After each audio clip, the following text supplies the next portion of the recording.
¿Cómo están, mujeres despiertas, mujeres FemAwake? Soy Emiret Rivera y ya estamos acá en tu programa FemAwake. Hoy vamos a hablar de lo importante que es conservar nuestra salud emocional. Así es, si queremos tomar mejores decisiones en nuestros emprendimientos y también en nuestra vida personal, qué importante es mantenernos siempre en equilibrio. Así es que, comenzamos.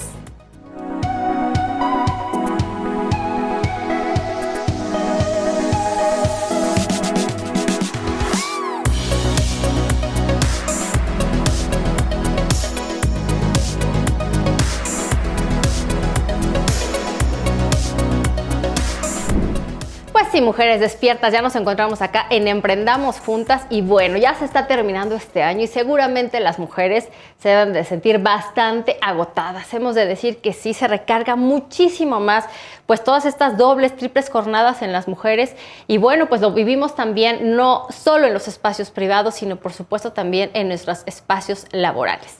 Y para hablar de este importante tema del agotamiento, el síndrome del burnout, el día de hoy me da mucho gusto recibir en casa de FemAwake a Ilse Castillo, quien es licenciada en Administración y maestra en Administración y actualmente es Project Manager de Geo Victoria.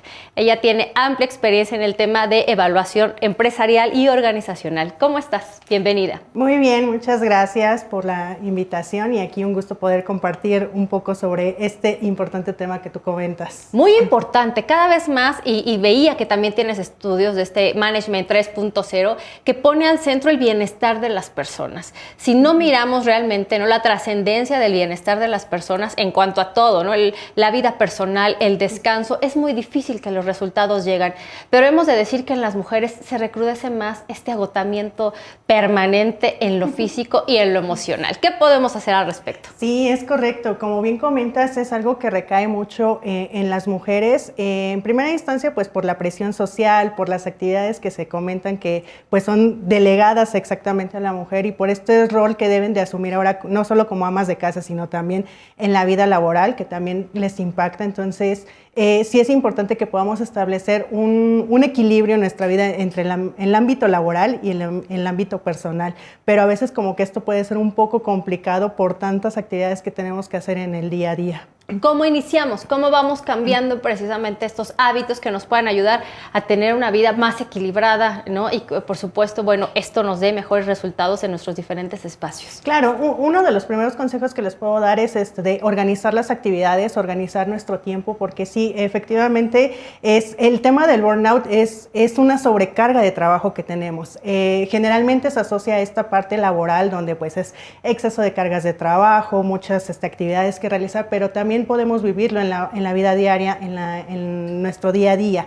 Y es justamente esto, una sobrecarga de actividades. Entonces, de los primeros Qué consejos, bueno que lo dices así, Itzel, porque a veces creen que las mujeres un poco dramatizan, ¿no? También existen estas mentalidades bastante discriminatorias en contra de las mujeres cuando dicen estoy muy cansada o ya me quiero dormir o ya no tengo ganas de muchas cosas.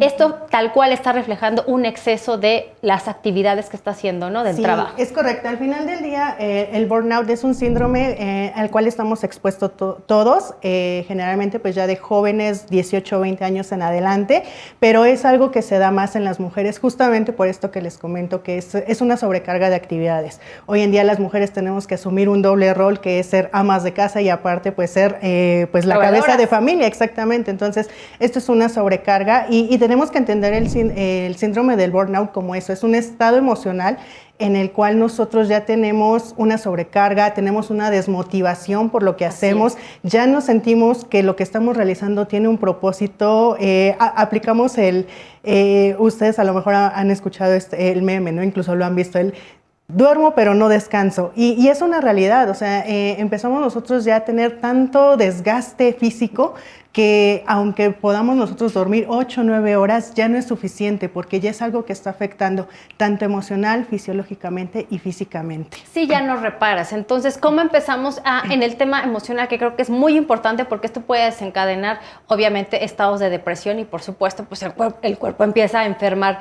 ¿Cómo podemos empezar a trabajar en el lado de nuestras emociones? Tú decías, la organización nos puede ayudar a ir generando pues más orden y tranquilidad, obviamente, en nuestra vida diaria. ¿Qué otras otra cosa recomendarías para mantener un estado de calma? Creo que es importante también dedicarnos tiempo a nosotros, porque muchas veces entre tantas actividades que tenemos que hacer nos olvidamos de nosotras, nos olvidamos de pues lo que nos gusta hacer y nos encasillamos, nos enfrascamos en realizar nuestras actividades del día a día. Es importante que también nos dediquemos tiempo, hagamos las cosas que nos gustan, tomemos tiempos de meditación, incluso caminar, salir al aire libre, leer, cosas que nos permitan pues desconectarnos un poco de esas actividades y de ese ajetreo que tenemos todos los días. Es importante también mantener nuestras relaciones sociales con amigos, con familiares, con incluso compañeros del trabajo, porque muchas veces el síndrome del burnout nos lleva a esto, a encasillarnos y a quedarnos pues en un solo lugar. Aislados, exactamente, a ya no querer tener contacto con las personas.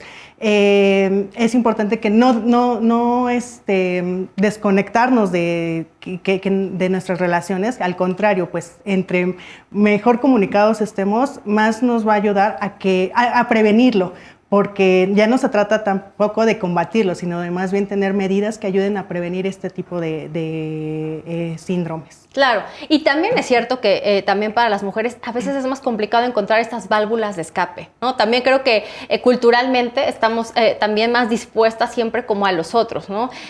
Si en el caso de las que son madres, por supuesto, atender a los hijos o a veces a la pareja, o incluso, bueno, tus actividades, terminas de trabajar, regresas a la casa, vas a ordenar la casa, o sea, como que difícilmente nos hacemos de estos espacios o nos vemos merecedoras de estos espacios, así sea echar el chisme con las amigas, así sea irnos a tomar un café, no sé, pero como tú dices, buscar estos espacios que nos pueden generar un bienestar y sobre todo pues un estado de alegría y de motivación. Sí, mencionas algo importante, que las actividades que realicemos también nos sintamos merecedoras de ella, porque a veces es como decir, es que no, o sea, ¿cómo voy a salir? No tengo tiempo, no, o sea, todos tenemos tiempo y merecemos esos espacios para hacerlo.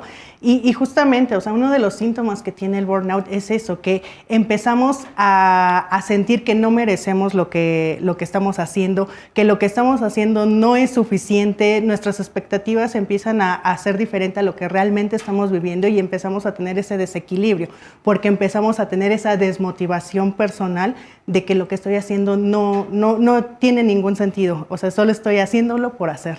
Así es, no, nos volvemos muy mecánicas en las cosas. No, mujeres, no lo permitamos, ya se está terminando este año y es muy importante de verdad que nos pongamos como protagonistas ahora en estas planeaciones anuales, ¿no? Que tanto se estilan, pues decir qué vamos a hacer para sentirnos mejor, cuál va a ser esa actividad, ese hobby o esa práctica con amigos o con quien ustedes quieran que nos regresen esa motivación y ese estado de ánimo siempre para arriba. Gracias, Itzel, qué gusto platicar contigo. Gracias, un gusto. Gracias. Estamos en FemAwake, vamos a un corte y regresamos.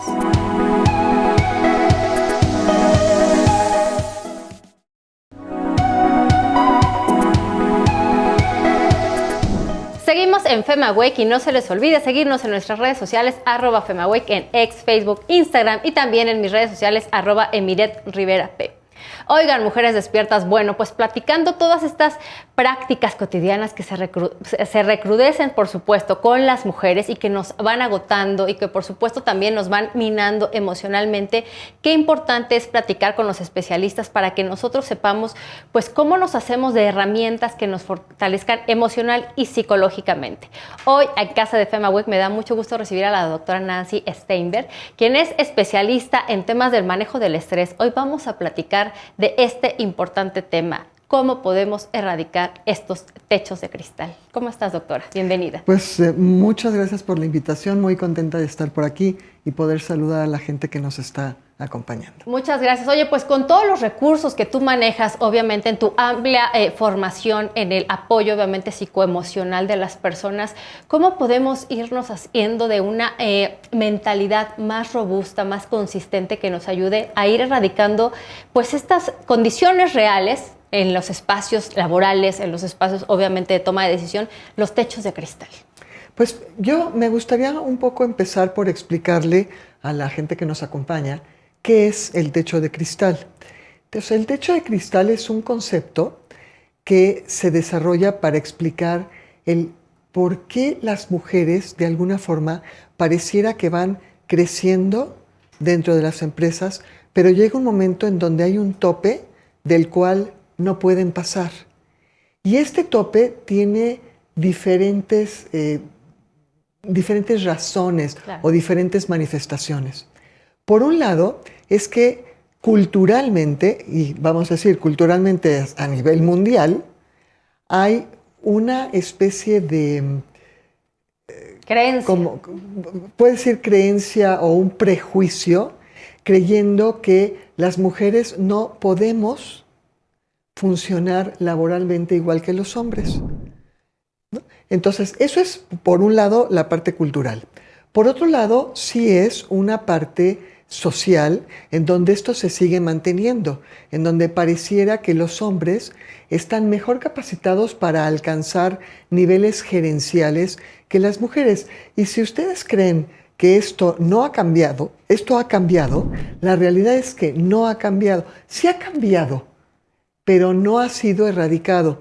Por ejemplo, un estudio llevado a cabo en el 2023 ha demostrado que el ingreso medio de las mujeres es, en los mismos puestos, en el equivalente, es 83% inferior. No 83% inferior, sino si el hombre gana 100, la mujer gana 83%. Solo el 83%, cuando tiene el mismo puesto, la misma capacitación, etcétera, etcétera. Entonces, está la parte cultural, la parte social, pero también está la parte misma de la mujer. Porque nosotras mismas nos creemos esa historia de que no podemos. Sí, siempre estamos como expuestas a esa calificación, ¿no?, permanente de las personas. O creemos que necesitamos estar actualizadas y tener más conocimientos y entonces se hace más largo, como tú dices, ese camino hacia nuestro logro y desarrollo profesional. Se hace más largo y mira, esto que tú estás diciendo ahorita es como, ahora se ha vuelto muy de moda y sí, tiene una parte importante hablar de la inclusión. Pero en el momento que tú empiezas a hablar de inclusión, tú ya estás también señalando aquel que está por abajo en la inclusión. Porque, por ejemplo, tú no dices, respeta al director, sino es, respeta a la directora. No dices, respeta a tus compañeros, dices, respeta a tu compañero gay. Entonces ahora, cuando de lo que estamos hablando es el techo de cristal, mujeres que aspiran a puestos más altos, puestos gerenciales, entonces como que hay que hacerle una explicación de, es que ella sí sabe, ella se lo ganó. Y en el momento que estás haciendo eso, ya estás marcando una diferencia. El techo de cristal fundamentalmente se refiere a una discriminación por ciertas características, en este caso específicamente por ser mujer, pero también ya se ha expandido a otras cosas como por ejemplo por diferencias raciales.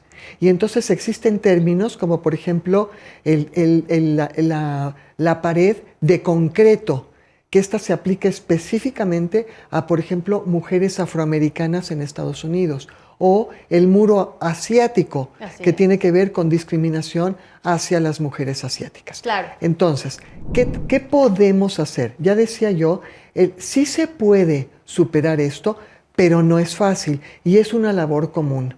Labor común quiere decir, tiene que participar la mujer profesionista, pero tiene que participar también la sociedad y tiene que participar también la empresa, ¿no? Mira, otro muro es el muro de la maternidad. No, bueno, sí.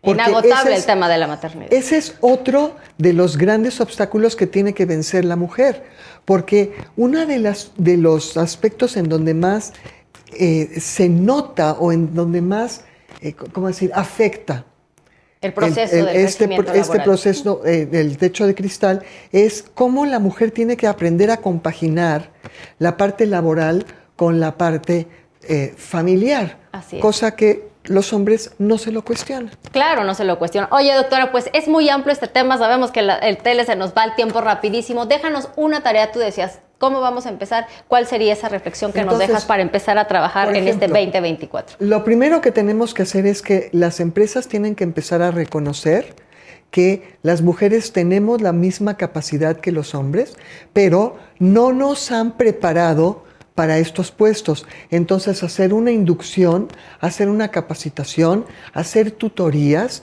hacer lo que se llama también conseguirte a un tutor, ¿no? Conseguirte un promotor que te está enseñando. Tener, por ejemplo, la posibilidad de acceder a todos los niveles y poder formar redes sociales con aquellas personas que tienen los puestos a los que tú estás aspirando y que ya los alcanzaron. También, por ejemplo, darles poder de decisión, que sean los mismos CEOs, ¿no? O sea, las mismas personas que están en los puestos altos, que sean ellos mismos los que le den el poder de decisión a las mujeres y que nosotras mismas también empecemos como grupos a apoyarnos a nosotras mismas, porque muchas veces también sucede que las mujeres le ponemos el pie encima a otras mujeres que quieren ascender. Eso sí, pero las mujeres despiertas no. Gracias, doctora Nancy Steinberg. Ahí está, Mujeres Despiertas, a apoyar y a impulsar, por supuesto, los liderazgos de las mujeres. Gracias, doctora. Un placer. Gracias. Pues seguimos en FemaWake, vamos de volada a un corte y regresamos.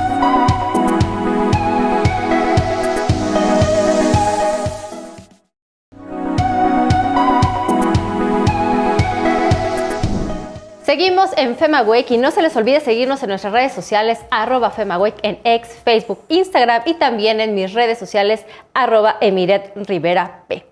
Oigan, mujeres, bueno, pues hoy platicando precisamente de esta corresponsabilidad que tenemos como sociedad, el mirar a las mujeres al centro, como personas que obviamente históricamente han contribuido a que las sociedades se desarrollen. ¿Y qué tanto hemos aportado a las sociedades? Bueno, hemos de decir cualquier cantidad de cosas, pero es cierto que también las empresas han tenido por ahí un desfase y una deuda histórica en considerarnos como cosa primaria, bueno, no como cosa, como persona, y sobre todo, bueno, cómo nos podemos ir haciendo responsables de eso, de acercar a las mujeres una visión distinta desde el ámbito empresarial. El día de hoy me da muchísimo gusto recibir en casa de FemaWake a la doctora Malka Novigrod, quien es abogada internacionalista. Bueno, tiene mucha experiencia, no nada más en el sector público y en el sector privado y por supuesto en la investigación. Y bueno, hoy vamos a discutir de este tema. ¿Cómo estás? Qué gusto estar contigo. Y además, bueno, pues te escuchaba y la verdad es que somos 50% de la población o más de 50% de la población. Y creemos, bueno, muchas mujeres sabemos que el mundo no fue hecho para nosotras, pero tú sabes que el diseño no nos considera en su mayor parte y no nos considera, y eso tiene consecuencias incluso de vida o muerte para nosotros. Por ejemplo, ¿tú sabías que estos maniquís que se usan para chocar coches y experimentar qué resistentes son, hasta el 2012 consideraron a las mujeres, y ni siquiera a las mujeres como maniquís? El maniquí de mujer era una versión reducida del de hombre. ¿Qué consecuencias tuvo? Tú me dirás. Bueno, pues fíjate que, por ejemplo, en los choques, las mujeres son 41% más impactadas por lesiones graves y 71% más por lesiones leves que los hombres. Entonces, tus probabilidades de sobrevivir son mucho menores que un hombre en un choque. En una colisión. Una colisión. Claro, doctora, pero vamos un poco a la historia, ¿no? Claro. ¿De dónde ha surgido todo esto y por qué a tiempos actuales precisamente nos encontramos con estas discriminaciones que obviamente pues comprometen, como tú bien comentas, incluso la vida de las mujeres? Pues es que, mira, históricamente, hay por ejemplo, las mujeres no manejaban, ¿no? Pero llevamos mucho tiempo manejando. Entonces, quiere decir que las compañías no están a la par de las modificaciones en los estándares de la mujer conduciendo, ¿no? Entonces, ¿por qué hasta el 2012, en el caso de los automóviles, hicieron una modificación a sus estándares? Fue por presión de las mujeres, no fue porque querían experimentar para ver cómo las mujeres o el cuerpo de una mujer se comporta en una coalición. Fue como siempre nosotros tenemos que hacer presión en las industrias. No es porque, tú sabes, hay un costo adicional para las empresas el experimentar con cosas de mujeres. Claro, el prototipo es hacia lo masculino y de ahí van haciendo estas variaciones que a veces pareciera que simplemente es una consideración. Pero fíjate que el prototipo, incluso en arquitectura, Le Corbusier, este gran arquitecto, tiene un nombre, el 50%, o sea, como estandarizado, donde es un nombre de 184 metros que se considera para la construcción, ¿no? Entonces, bueno, se entiende que tienes que llegar a una medida, somos completamente diversos, ¿no? Esta noción de diversidad e inclusión apenas se viene permeando en las empresas. Lo vemos en la planilla de las empresas y entrecomillado, porque esa diversidad e inclusión, a veces las empresas, o sea, lo tienen en nombre, pero si tú hurgas un poco en su planilla, en quienes promueven, pues verás que es en las prácticas sustantivas no sucede. Entonces, me hace reflexionar en este tema. ¿Podría ser que esta estandarización en los procesos empresariales ha sido pues ahí donde se gestan estas discriminaciones para las mujeres? Pues están implícitas, pero desde hace mucho tiempo, porque las mujeres no estaban presentes en algunas industrias. En la oficina pues no estaban tan presentes, ¿no? Incluso temas que te parecerían banales. Por ejemplo, cuando tú vas a una oficina, la temperatura está regulada para los hombres, no para las mujeres. Se ha encontrado que esta temperatura tan baja, las mujeres nos sienta muy mal. Nosotros necesitamos estar 5 grados, nuestro metabolismo es mucho más lento. Claro. Entonces tenemos que tener condiciones de trabajo diferentes a los hombres. Entonces, nosotros nos tenemos que adaptar a las condiciones. No es que las condiciones se adapten a nosotros. Así ha sido, ¿no? Hay tecnologías, por ejemplo, se hizo una app en Ámsterdam que regulaba todos los procesos de la ciudad. Y a muchas mujeres les costaba mucho ir siguiendo esta app. Y lo curioso es que se sentían frustradas, se sentían que ellas eran menos y que había un tema.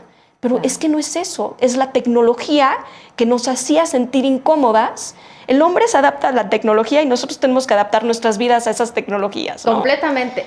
¿Cómo podemos ir generando este mindset precisamente dentro de las organizaciones para ir haciendo las consideraciones, como tú dices, y que no sea solamente en la letra, sino en las prácticas cotidianas de las empresas? El tener a mujeres en posiciones de decisión es increíblemente importante. En México no tenemos, por ejemplo, en los cuerpos administrativos la obligación de tener a mujeres, pero hay muchas legislaciones que están poniendo a mujeres en planos de decisión. Entonces, cuando tú tienes a mujeres en planos y en papeles de decisión, la visión de las mujeres se ve presente. Si no las tienes y si las tienes en planos muy bajos de tu empresa, entonces, ¿cuándo vas a escuchar tu voz de mujeres? Y no mujeres para que vayan y sirvan tu café, que sean mujeres verdaderamente tratadas con la igualdad y con el respeto que se merecen. Claro, que no es un tema de cuota, ¿no? Que también tanto se discute. Bueno, no es la cuota de género. No es cuota, es también la concientización del otro que enriquece tu empresa. El tener la diversidad en tu empresa no es nada más palomear que la tienes. Así es. Esa diversidad, si la sabes utilizar bien, va a tener retornos de inversión muy importantes. Así es, el 21% incrementa el Producto Interno Bruto de una economía cuando haces estas consideraciones y realmente insertas de manera formal a las mujeres en todas sus aportaciones. ¿Existe actualmente algún tipo de protocolo en la cuestión obviamente jurídica que ya se pueda estar pues, implementando en las organizaciones o que ya se puedan revisar estas buenas prácticas que tú comentas? En las empresas no. En las empresas de bolsa todavía un poquito más, porque sí hay una supervisión de cuántas mujeres tienes en tus escalas mayores. En política, por ejemplo, sí hay avances. La ley ha permitido que las mujeres lleguen al Congreso no como Juanitas, sino verdaderamente con su papel bien definido. Pero en las empresas hay tanto que hacer. Sigue siendo un club de Toby en muchos sentidos y no hay esa concientización de la mujer como un valor agregado. Así es. Y que aporta muchísimo. Y que aporte, que ha aportado muchísimo. Malca, ¿en dónde pueden hacerse las mujeres de más información? Indicadores me imagino que podemos encontrar para quienes nos interesa estar inmersas obviamente en estas conversaciones tan importantes y llegar con estos datos duros. Cuando dices hablar de nuestros derechos y de alzar la voz, hay que llegar bien informadas. ¿En dónde te siguen? Pues mira, ¿en dónde se hacen de mayor información? Yo a veces lo comento, pero toda la información, el que quiere informarse está en el Internet. El Internet es la fuente más importante y conmigo con mucho gusto me pueden seguir en redes sociales.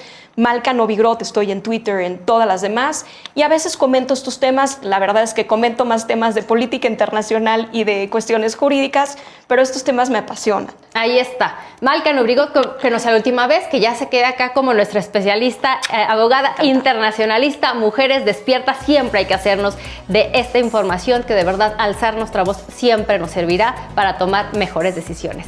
Bueno, pues ya se nos fue el tiempo. No se les olvide seguirnos en nuestras redes sociales y nos vemos en el próximo programa de FemAwake. Les dejo besos.